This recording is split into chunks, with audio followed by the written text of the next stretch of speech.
আসসালামু আলাইকুম everyone, welcome back to Tajin's cookbook. আজকে আমি আপনাদের বোয়াল মাছের খুব দারুণ একটি রেসিপি করে দেখাবো। আশা করি রেসিপিটি দেখার জন্য পুরো সময় সাথেই থাকবেন। রেসিপির শুরুতে আমি একটি প্যানের মধ্যে কুকিং অয়েল নিয়ে নিলাম।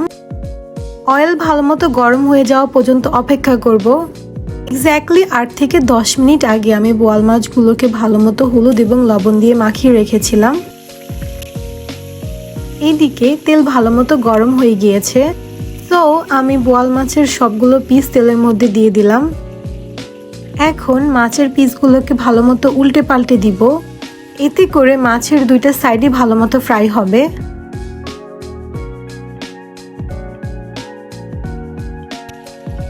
অলমোস্ট মাছের পিসগুলোকে আমি 3 মিনিটের মতো তেলের মধ্যে ভাজি করে নিয়েছি। দেখতেই পাচ্ছেন 3 মিনিট পর মাছের কালারটা ব্রাউন হয়ে এসেছে। এখন মাছের পিসগুলোকে আমি তুলে অন্য একটি প্লেটের মধ্যে রেখে দিব। মাছ ভাজার সে একই তেলের মধ্যে দিয়ে দিব পেঁয়াজ কুচি।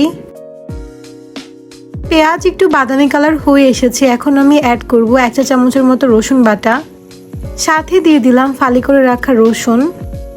এখন দিয়ে দিব স্বাদ মতো লবণ, দিয়ে দিলাম মরিচ গুঁড়া, হলুদ গুঁড়া এবং জিরা গুঁড়া।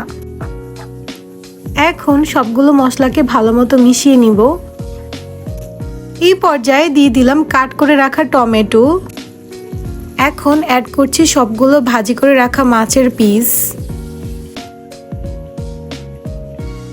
বোয়াল মাছের এই রেসিপিটার টেস্ট আরো বাড়ানোর জন্য অ্যাড করছি অল্প পরিমাণে ফিশ সস।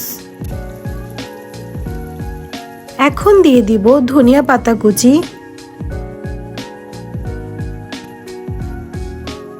ধনিয়া পাতা দেওয়ার পরে মাছগুলোকে আমি আরো 3-4 মিনিটের মতো রান্না করে নিব।